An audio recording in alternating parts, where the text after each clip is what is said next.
On December 4th, 2017, something deeply unsettling came to light in the quiet Nebraska countryside.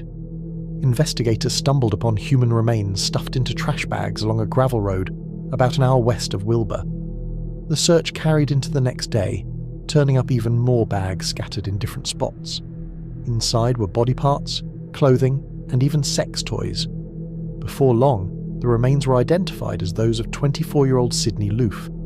Sydney had already been missing for a couple of weeks. Back on November 16th, her mum reported her disappearance after Sydney didn't show up for her shift at Menards. When police went to her home in Lincoln, they noticed her car still in the driveway. Inside, her eyeglasses and purse were left behind, things she'd normally never leave without. But Sydney was gone. There were no obvious signs of a struggle, yet something was clearly wrong. Investigators checked her phone records and saw it had gone completely dark the night before, on November the 15th, at exactly 8:32 p.m. Digging deeper, police traced Sydney's recent activity and discovered she'd been using Tinder. A friend confirmed that she'd recently gone on a date with a woman who introduced herself as Audrey. But Audrey wasn't real. Her name was actually Bailey Boswell.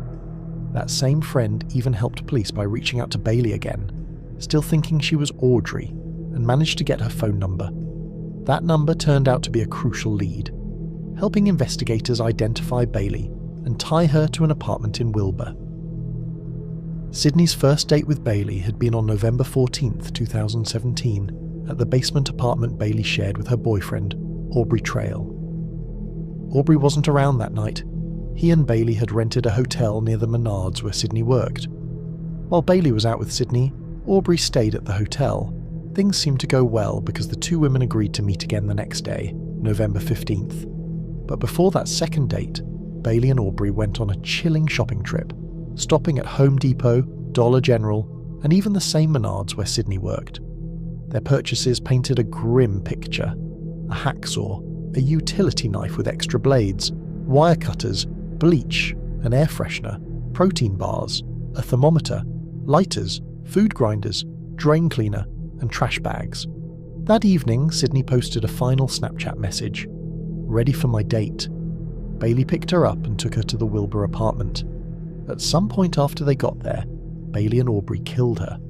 They then dismembered her body and scattered the remains along back roads outside of town. When investigators later searched the Wilbur basement apartment, they didn't find anyone home. But what they did notice was a strong, unmistakable smell of bleach. The walls looked freshly scrubbed. The landlord would later recall that on November 16th, just one day after Sydney disappeared, the smell of bleach in the apartment had been so overpowering that one of his family members actually got sick from it. By then, Bailey and Aubrey were already on the run. From the road, they recorded videos for social media, claiming the police had the wrong people and denying they had anything to do with Sydney's disappearance. On November 30th, police finally tracked Aubrey Trail and Bailey Boswell to a motel in Branson, Missouri. When they were arrested, it wasn't for murder just yet. Instead, they were charged with carrying stolen merchandise, a completely separate crime. But their real intentions were hard to miss. With hiking boots, maps, and sleeping bags packed up, it was clear they were planning to run. Mexico was their destination. Even with the pair behind bars, the search for the truth continued. At first, neither Aubrey nor Bailey wanted to talk. Eventually, though, Aubrey started offering up confessions, but none of them ever lined up. In one story, he claimed he alone had killed Sydney. In another, he said she died after a third date with Bailey. Then, he switched it up again, saying her death happened during a sexual fantasy that spiraled out of control, caused by accidental choking. Later still, he gave yet another version, that he had been alone with Sydney and her death was an accident. The details kept changing, but investigators zeroed in on one part that couldn't be denied. Aubrey knew where Sydney's things were. He led police straight to a Wilbur cemetery, where they uncovered her phone, driver's license, and credit card, buried exactly where he said they'd be. As detectives pieced the case together, more about Aubrey and Bailey's backgrounds came out. Aubrey Clifton Trail was born on September the 7th, 1966. His childhood was rough, full of abuse and bouncing around foster homes. By his teen years, he'd already committed armed robbery and done time in prison. As an adult, his rap sheet grew. forgery, driving offences and other crimes. By 2017, he was living in that same basement apartment in Wilbur. Bailey Boswell's life looked very different, but ended up colliding with Aubrey's. She was born on February 26, 1994, almost 30 years younger than him. Raised in Iowa, Bailey's early life was marked by tragedy when her father was murdered during her childhood. Despite that, she excelled in sports, even landing a basketball scholarship offer. But instead of chasing that future, she got caught up in drugs and ended up with charges for drug paraphernalia.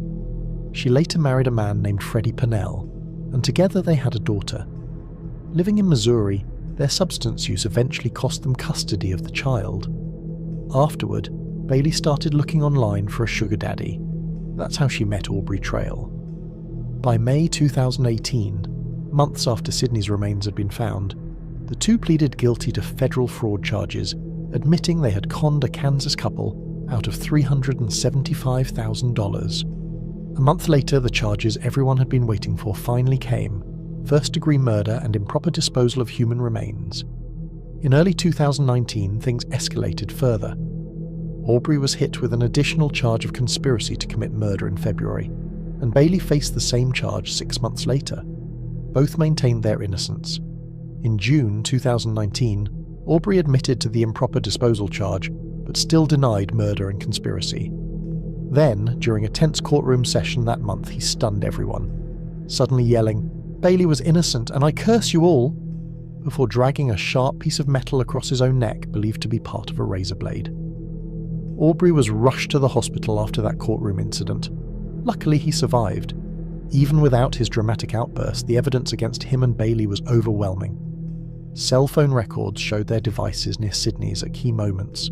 Surveillance footage connected them to buying bleach, hacksaws and trash bags in the days leading up to the murder. The Wilbur apartment reeked of bleach, a clear sign they had tried to clean up. On top of that, 3 women testified that Aubrey and Bailey had openly talked about wanting to record the torture and murder of victims, planning to sell the videos for profit. And of course, Aubrey had confessed repeatedly, even if his stories didn't always match. By July 2019, Aubrey Trail was convicted of murder and conspiracy. Bailey Boswell followed in October 2020, convicted on all charges. Sentencing came the next year. In June 2021, Aubrey was handed the death penalty, and in November 2021, Bailey was sentenced to life in prison.